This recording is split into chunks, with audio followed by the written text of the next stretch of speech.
YouTube, good morning, my good peoples. Listen, last night I was called a narcissist.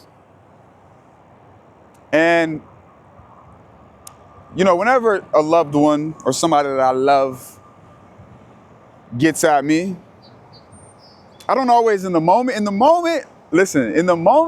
I might fight you. But I always go after and I always take heed to the people that at least I have love for. I take heed to what they say. And this person said, I'm a narcissist. And I said, damn, Scott, are you a narcissist? So all last night and about 4 a.m. this morning, I woke up out of my sleep. This argument, you guys, was like bad. It was really, really bad. It was really, really bad. Like World War III type bad. Like, I low-key there's so much more I want to see. You know those relationships where like you want to say something more? And you know what's crazy? Listen, okay, this is the crazy part. Last night after this argument, I realized why they say vengeance is for the Lord. And it's not just vengeance, it's closure, it's completion, it's teaching the lesson. Like I don't know if you've ever been in a relationship. It's safe, a toxic one, I guess. If you've ever been in a relationship and it's ending, it's so hard to let go because you want that person to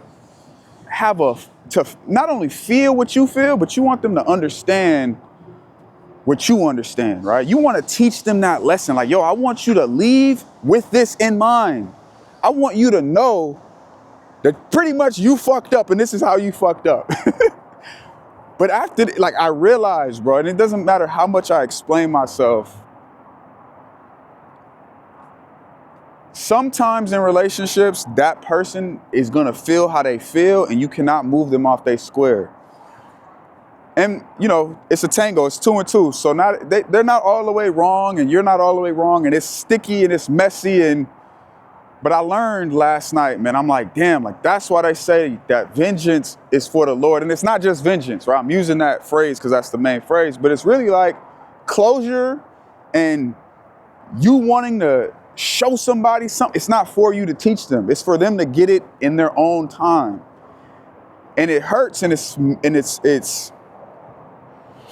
unfortunate when their growth comes at the expense of your relationship. But sometimes you gotta learn when to let somebody go and let them learn and grow in their own way, in their own time. And it's not you that can grow with them. They gotta go and you gotta be okay with them growing with somebody else or growing on their own. However they gotta do it, you gotta realize they're not growing with you. And that's something that I had to really just hone in on last night based on this argument. But anyways, they call me a narcissist. And so I asked myself, are you? And the short answer is no.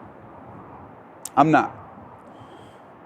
I have a lot of those characteristics, indubitably.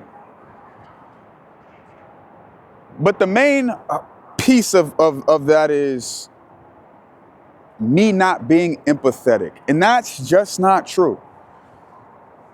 Now, as a man, am I always able to show that level of emotion and goo goo gaga gushiness? No. I can't. I'm sorry. And I feel as though a lot of the times women and men, this is the advice for you guys, if you're going through this, women will use that you're non-emotional, they'll use guilt against you, they'll use these manipulative tactics to make you feel as though you and solely you are the bad guy. And the funny thing is, being called a narcissist is exactly what said person is. And so I guess my advice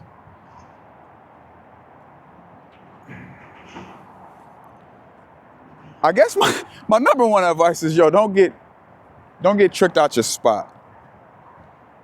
If you know you're doing right, or right is a iffy word, but if you know you're not something, don't let anybody, man or woman, tell you what you are not.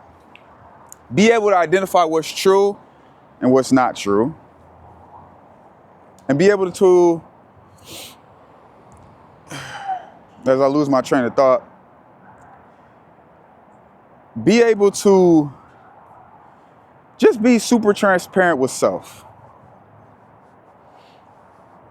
Now, and I say this, guys, like I don't have a lot of friends. And when I say friends, I mean like real friends that I can sit down and just vent to and like really let shit out with. This person was probably that person. But I don't have a lot of that. And so YouTube, you guys will be that for me. But what I can say is, especially in a lot of my relationships, one of the things that I have to overcome first and foremost is lust. That's one of the things I definitely got to overcome. Love women, always have loved women, always will love women. But getting what we call dick discipline will be very important for me now and in the future. Doesn't mean that I cheated. It's not what I'm saying. But what I am saying is I need to buckle down. It's crazy because there's probably other things I need to, you know what I'm saying? I as a man, I need to get more control of like my ability to be ticked off. I get ticked off. If you have, at least this person had a certain level of just whatever the scalpel they had, just get under grind my gears, they had that. And I want to be stoic. I want to be, you know what I mean? I gotta be stoic. I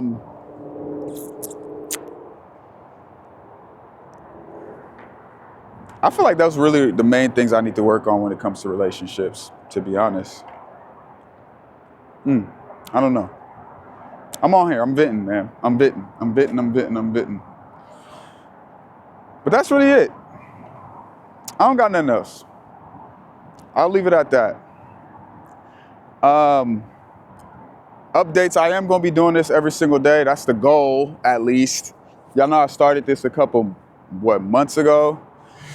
Just doing this type of shit. And so I'll be back on it every single day, dropping my thoughts, going to grow on YouTube, really pour into YouTube. It's where the money's at. It's where the community's at. So, yeah. Love you guys.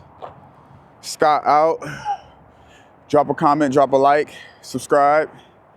And I'll see you tomorrow.